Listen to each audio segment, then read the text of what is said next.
Auntie Claire, abusong-abuso mo na yung Grabe term na ka hearsay. na. Do you even know what it means? Eh, Lahat na ayan. lang hearsay, kahit may corroboration, hearsay pa rin. O yung kay Martin, hearsay pa rin. Ang sabi ba naman yung listahan daw na inirelease ni Congressman Leandro Leviste ay hearsay.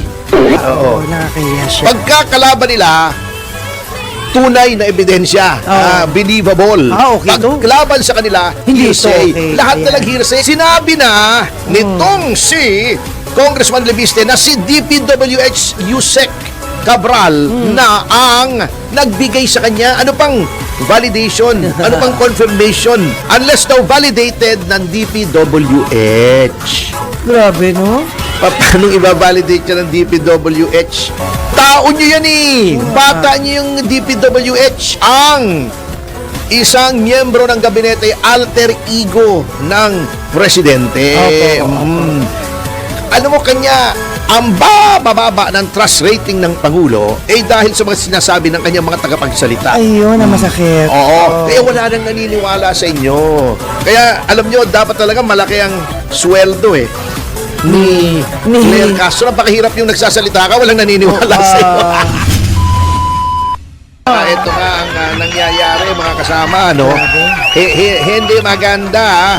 Bukod dun sa sinabi natin na, di ba, wala naman nangyari dun sa kahambugan nila eh. May gumagamit pa ba ng word na hambog?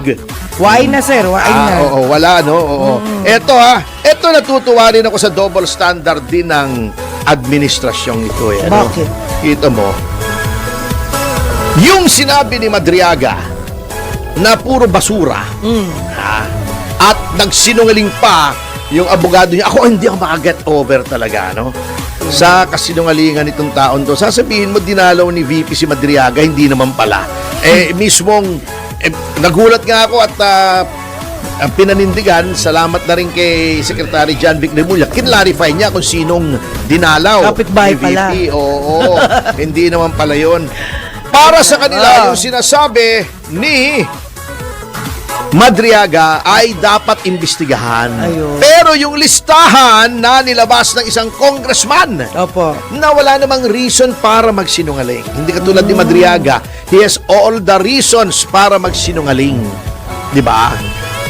Ang sabi ba naman yung listahan daw na inirelease ni Congressman Leandro Leviste ay hearsay. Alam mo, Auntie Claire, abusong-abuso mo na yung Grabe term na ka hearsay. na. Do you even know what it means? In legal contemplation, yung hearsay, unless daw validated ng DPWH. Grabe, no? Paano i-validate yan ng DPWH ay tao nyo yan eh. Bata nyo yung DPWH. Kasi alter ego, not for anything else, but syempre, yung inuulit-ulit natin dito, ang isang miyembro ng gabinete, alter ego ng presidente. He is of the president's bosom confidence. Ibig sabihin, extension siya ng Pangulo. Yes. Pinagtatakpan nga ng Malacanang yung mga tao nila Oo nga. na ayaw nilang i-prosecute, hanggang diskaya lang sila, hanggang district engineer lang sila. May congressman bang na-aresto? Contrary dun sa sinasabi ni Remulla, Boying Remulla, yung Opo. maitim na Remulla, Opo. at saka ni Pangulo, walay. Walay. Sabi Walang nga, lihim na di nabubunyag. kaya nga, sinabi na nitong si Congressman Leviste na si DPWH Yusek Cabral na ang nagbigay sa kanya. Ano pang validation? Ano pang confirmation? Ano pang verification ang Grabe. kailangan nyo? Oo. Number 2, kung gusto talagang imbestigahan ng ICI, lead na ito. Hindi naman lahat ng impormasyong makukuha mo ay dapat admissible as evidence. Sa investigasyon, may tinatawag po, Ma'am Claire, na lead. Ayun. Lead, L-E-A-D. Impormasyon, raw intelligence. Yung tumakas na bilanggo nandoon, no? Nanonood ng sine, tignan mo. Opo. Hindi yung, hearsay yan. Oh. Ano bang validation yan? Kung nandun nga, Patay siya. Ay, yun na nga ang sinasabi ko. Walang sense ang sinasabi ng Malacanang. Oo. Nakakahiya siya. Pagkakalaban nila, tunay na ebidensya. Believable. Okay to. Paglaban sa kanila, Hindi hearsay. to, okay. Lahat na Ayan. lang hearsay kahit may corroboration, hearsay pa rin. O yung kay Martin, hearsay pa rin. O Opo. ano nangyari? Wala. Kasi huwag kayong mangangako, sabi ng tatay ko, huwag kang mangangako nang di mo kayang tuparin. Huwag ka na lang mangako, di ba? Tama. Di napapahiya ka pa. Sinabi mo bago magpasko. Wala Ano na. nangyari? Over. 26 na ngayon Adi tapos na Pasko. Wala namang korte. Sino mag-i-issue ng warrant? Baka next year yun. Sunod na Pasko. Ay, hindi naman niya pala nga. Tama ka naman. Oo. Hindi naman niya sinabi ko anong Pasko ng Oo anong nga, taon ba't sinabi ko ba ngayong Pasko?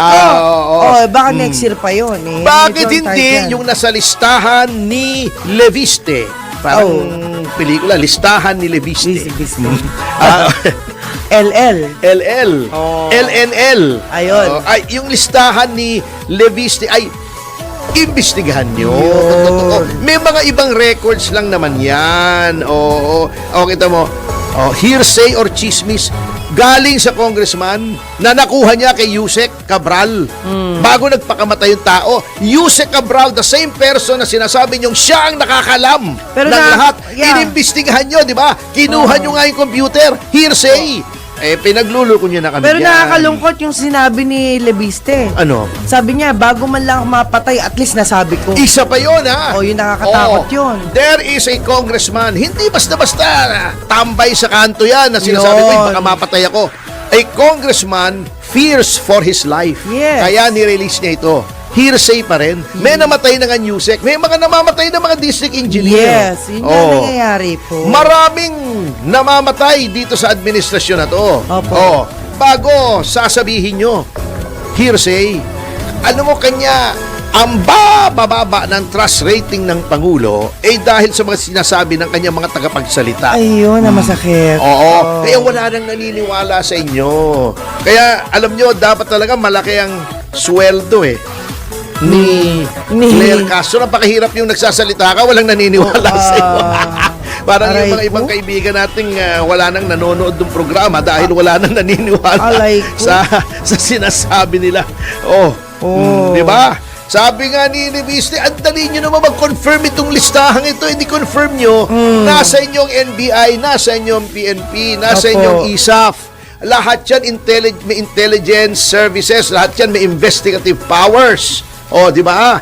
May ICI ka pa. Opo. Ano ba na hinihintay mo Sabi ko, Baka gusto nila ICC na lahat ang gumawa. ano ICC? Nasa Hague yun. Ayun nga gusto nila Ay, sabihin, baka naman mag-CC sila.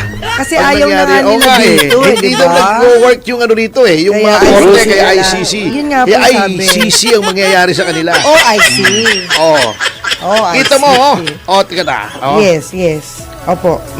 Sige. Pinakita na pala ito Ni? ni Leviste sa ombudsman.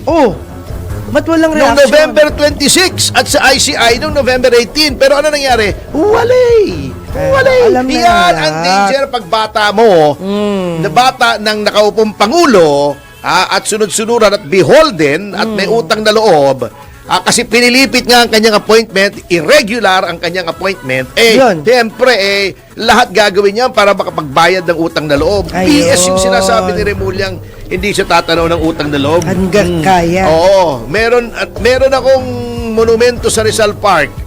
So mga naniniwala kay Remulla na hindi siya bata ni Marcos, merong monumento sa gitna ng Rizal Park, bebenta ko sa inyo. Murang-mura lang. Yung monumento ni Rizal, bebenta ko sa inyo kung naniniwala grabe ka kayo dyan. naman. Ibig sabihin, madali kayong mapaniwala. Oh no! Anyway, sa notang yan, mga kasama, ay hanggang Lunes.